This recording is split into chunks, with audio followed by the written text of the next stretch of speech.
Hi everyone, welcome to UTA Planetarium's live star stream. This is Levent Gurdemir, a UTA astronomer and planetarium director.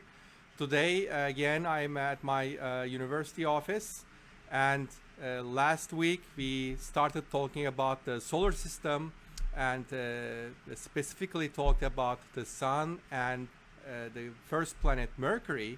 And as a part 2 today, we are going to continue to tour the solar system. So the next planet will be Venus. Venus is the second largest planet from the sun. It is also the second brightest object in the night sky after the moon. Because the orbit of Venus lies inside the Earth's orbit, so it never appears very far away from the sun. For that reason, it is either visible to naked eye either during the sunrise or during sunset. For that reason, it is also called morning star or evening star. And in some cultures, it is the shepherd star. Venus orbits around the sun every 224 Earth days. So this is something we expect from the famous Kepler's law. The farther the planet, it takes more time to orbit the star. If you remember, Mercury had a shorter revolution time, the period. It was only 88 days. For Venus, it is 224 Earth days. And for Earth, it is 365 Earth days. So everything is in order here. Venus has very similar size, proximity, and the chemical composition to Earth. The air on Venus is significantly different, however. Its air has 96% of carbon dioxide, which is a poisonous gas, and the atmospheric pressure on the surface of Venus is about 92 times greater than Earth. So we get that kind of pressure. We need to go 3,000 feet under the water to get similar pressure. So it's very tough. So what happens with the carbon dioxide in the air? So it actually traps a lot of heat from the sun, and the carbon dioxide rich air on Venus works like a blanket, traps the heat and keeps the heat.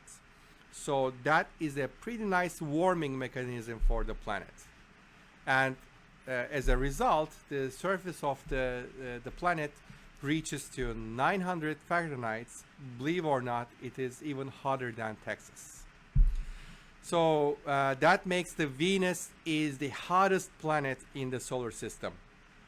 Regardless its distance, there's another planet, Mercury, that is closer to the sun, and not even Mercury is as hot as Venus. And Mercury doesn't have air, as we spoke last week, and the Venus's air is what is responsible with the very high temperature.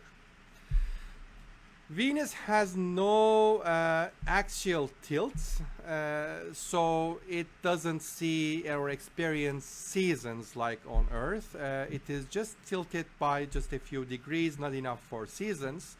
And the surface of Venus seems to be shaped by the volcanic activity on planets. So Venus has a lot more volcanoes than Earth, and the latest spacecrafts confirmed that the Venus is volcanically still active planet. The planet rotates around its axis in a very slow rate, though. It takes 243 Earth days to rotate around its axis, which is actually longer than for the planet it takes to go around the sun. And also it rotates in the opposite direction. To say opposite direction, which direction is opposite? So when we look at the planets, all the planets are actually, they have a preferred direction of rotation. So Mercury, Earth, and Mars, and Jupiter and Saturn, they all seem to be rotating in the same direction. So we call it this the right direction of rotation. And the Venus is going in the opposite direction to that. And it rotates slowly. So as it rotates slowly, it makes the calculating or estimating the time it takes for the two sunrise or two sunsets is pretty difficult. But when we do the calculations, we realize if we were stepping on Venus, it would take about 117 days to see two sunrises or two sunsets together. So that's what we call one Venus day. And by the time the 2 day completes, it's actually past 1 year on Venus. So it is a little strange to keep a calendar on Venus. How do we know about Venus that much? Well, we have a lot of spacecrafts and information from a lot of spacecrafts gathered since actually 1962. The first spacecraft to visit Venus was back in 1962, designed by NASA. It was Mariner 2 spacecraft. And the Soviet Venera program actually followed the Mariner missions and sent robotic landers to Venus. So we are talking about 1967 and robotic landers. That's correct. Venera 4 was the name of the spacecraft, and it dived into the Venus's atmosphere and took the first measurements and made us aware of the very significant conditions on the Venus's atmosphere. And Venera 9 and 10 took the first pictures from the surface of the planet, so we had an idea how it looks. The pictures actually didn't look very good, and the sky was always cloudy. If you are on the surface of Venus, there is no starry sky because of the thick atmosphere, and it is always cloudy. All Venera spacecrafts very short-lived, unfortunately, because there's a high pressure and the temperatures are significant and the wind conditions are also pretty tough. How about Earth? So the next planet after Venus in the solar system is Earth. I think we are all familiar with this planet, right? Are we?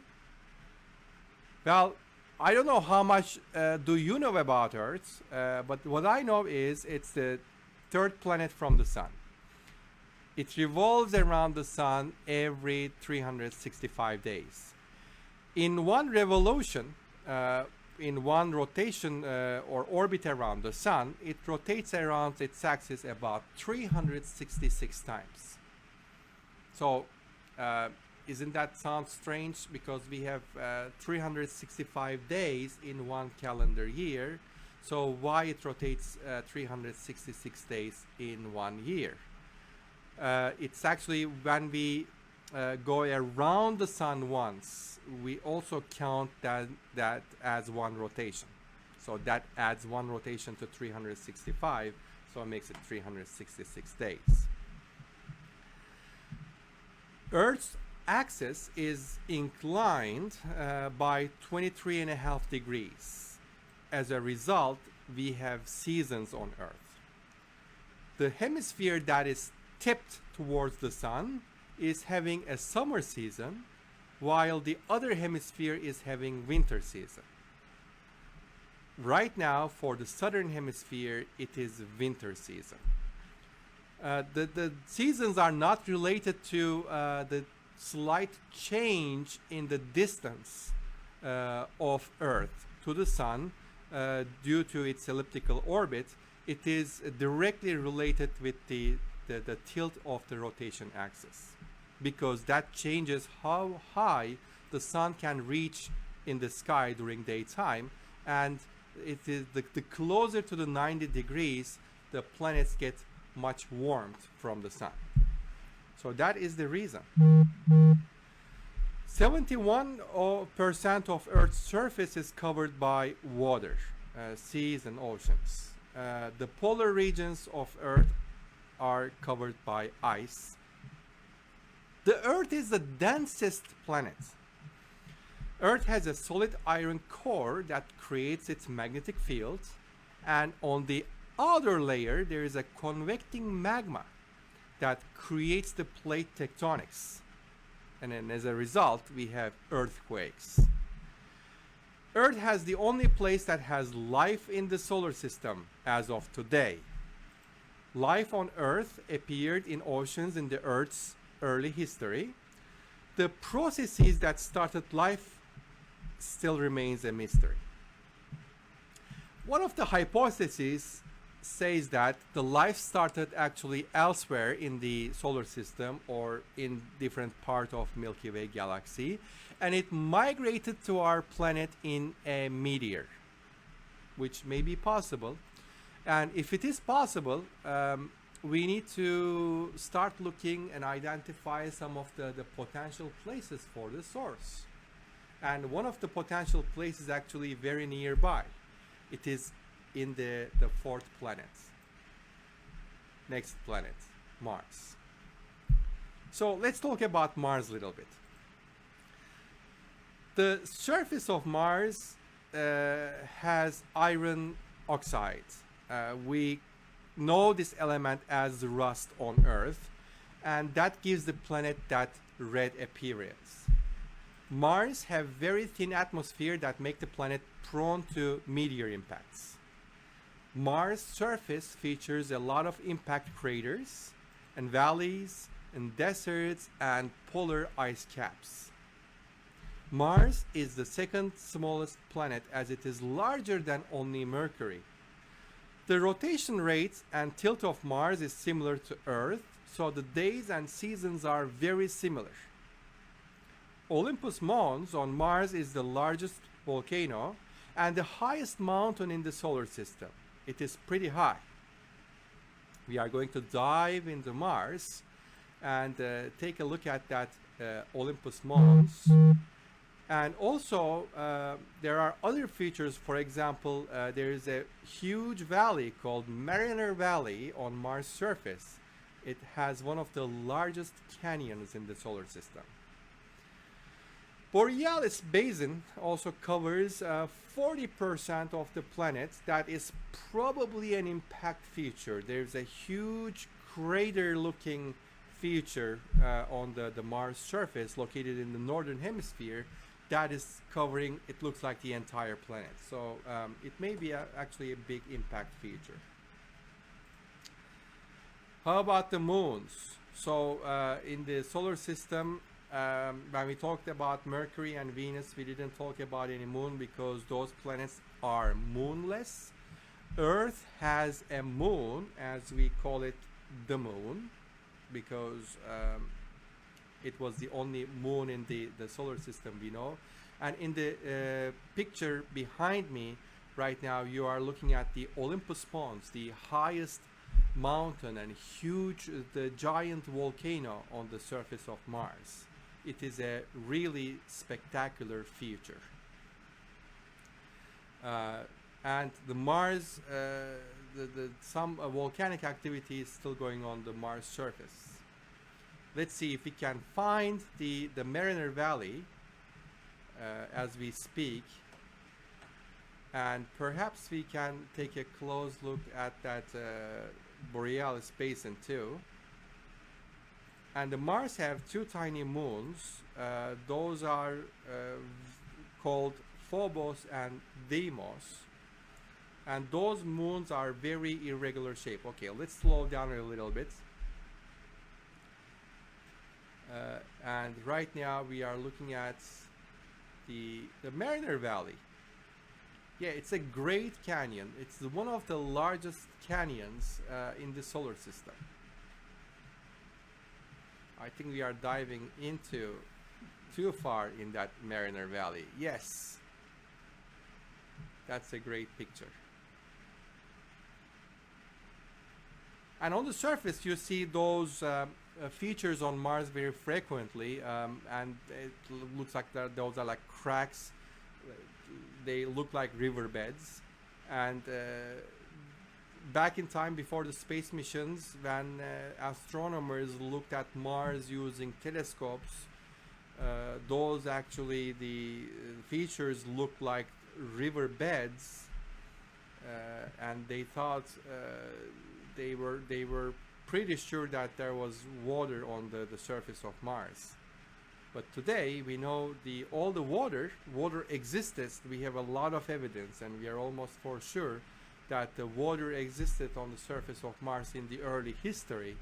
So what happened to water? Because the planet has very thin atmosphere, the water tends to evaporate pretty quickly, and to keep the water in a liquid form, we need atmospheric pressure. So at Earth, we have enough atmospheric pressure to hold the water in a liquid form.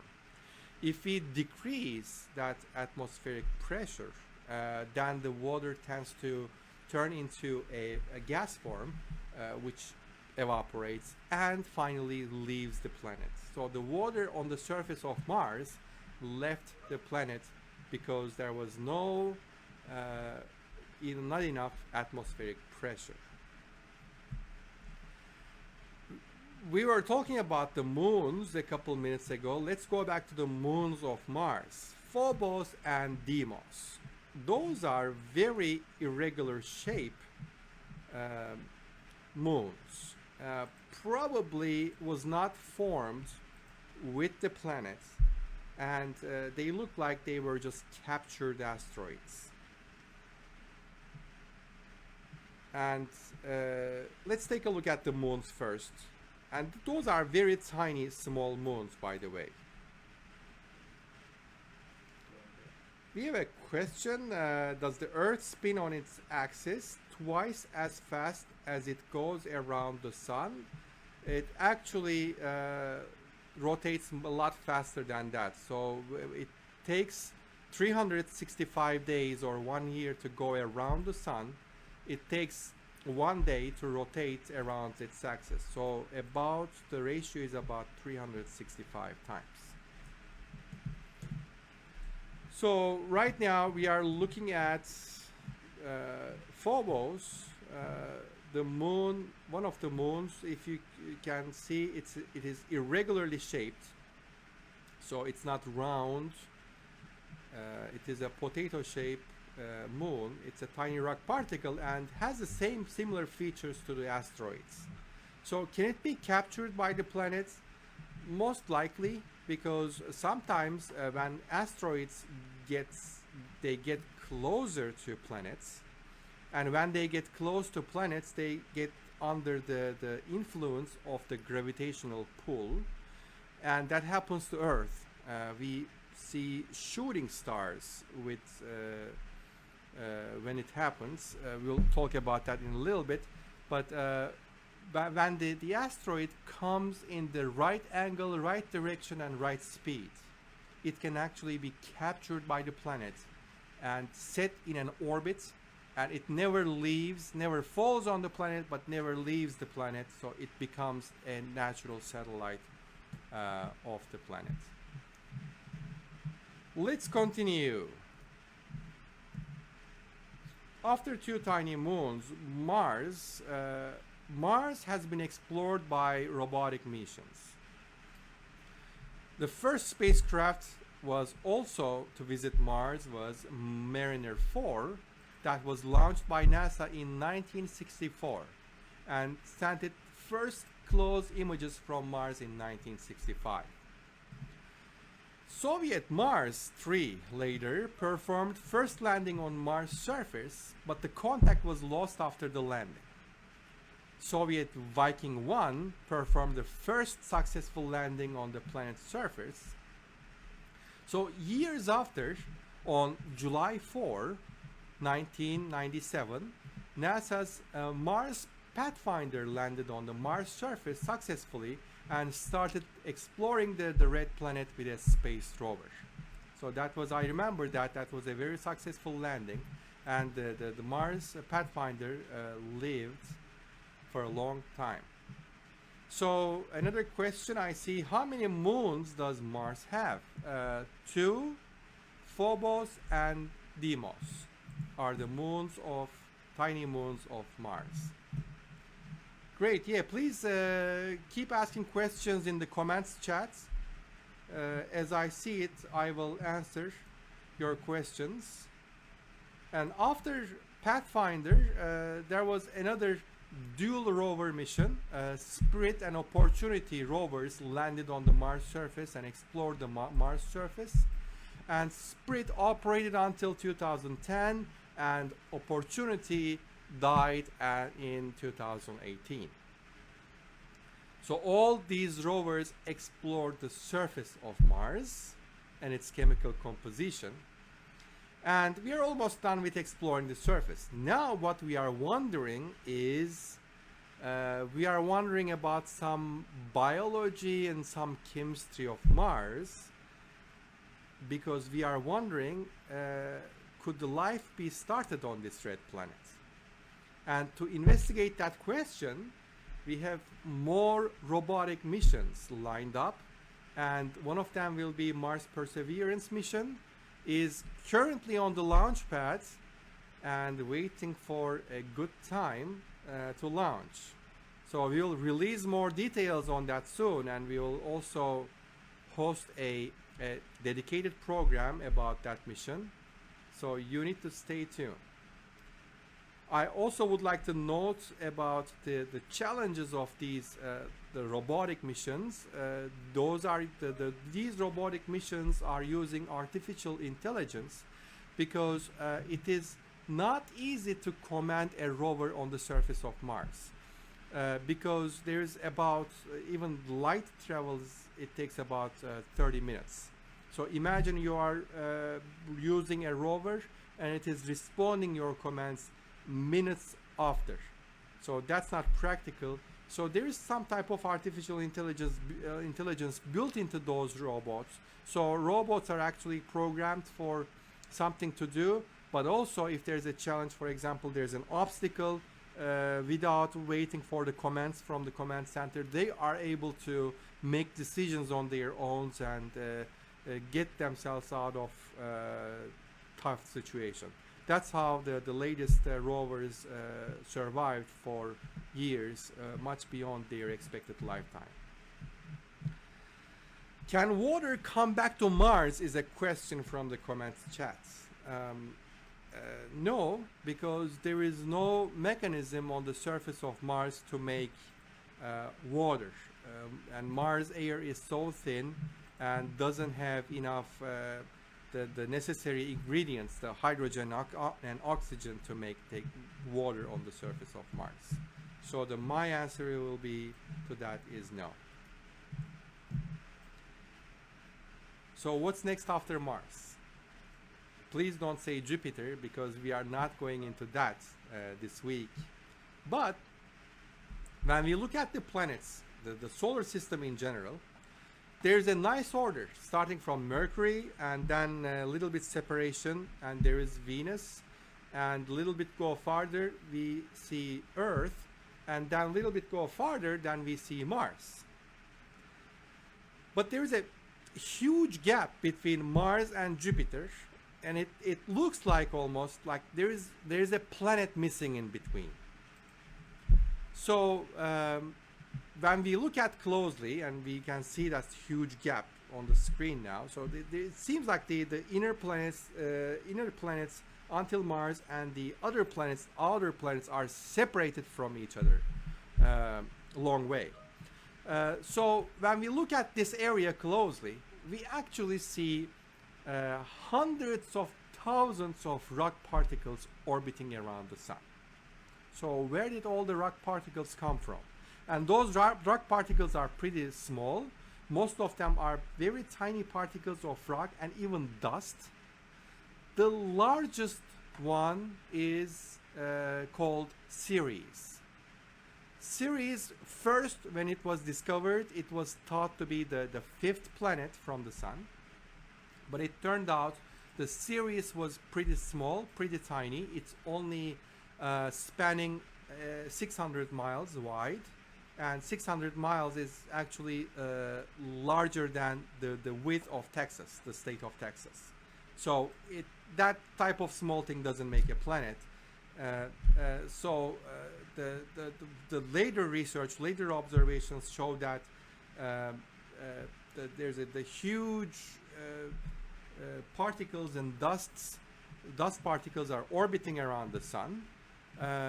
So those are probably the one theory is, well, we can always say when maybe there was a planet and there was a giant impact in the early history and that planet shattered into the small pieces, and this is what we are looking at. Is easy to say.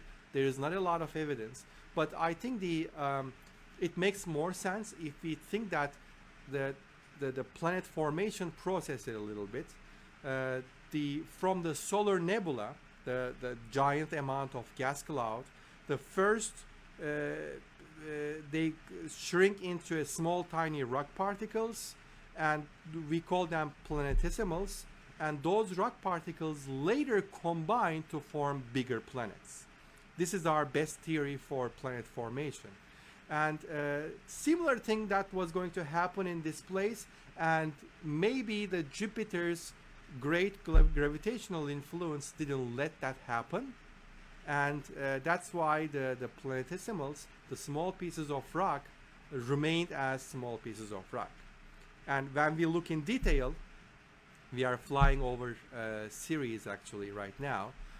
It is showing very similar features to our moon, and it actually has when we look at the Ceres, and there is a similar size 4 big objects in the asteroid belt, and those are actually making the bulk of the complete asteroid belt's mass.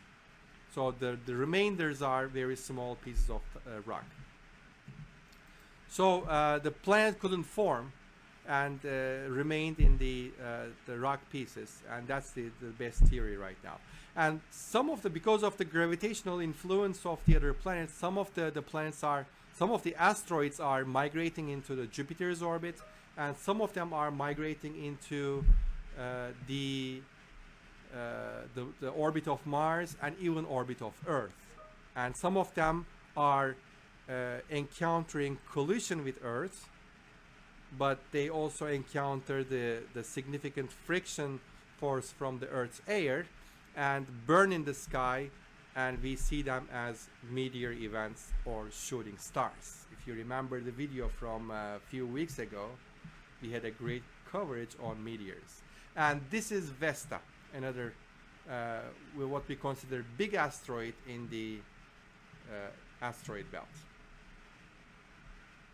So let's spend some time for questions. And do we have the technology to make an atmosphere on Mars? That was taking place in some movies, I remember. We may have technology. It may take incredible amount of resources though, but there was some efforts and experiments on Mars, and perhaps in the future it may happen that maybe some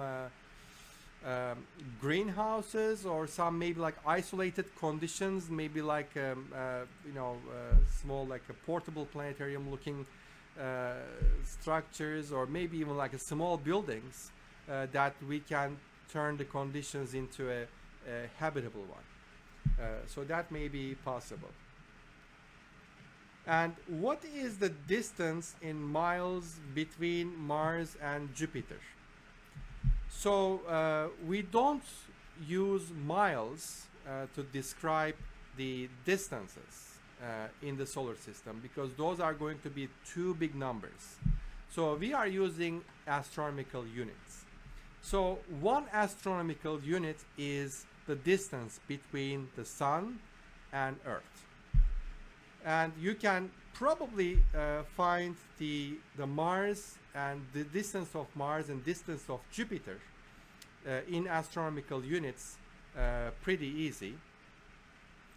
Then you can just subtract the 2 numbers, and that will give you the answer. But that will be the distance between their orbital size or orbital distances from the Sun.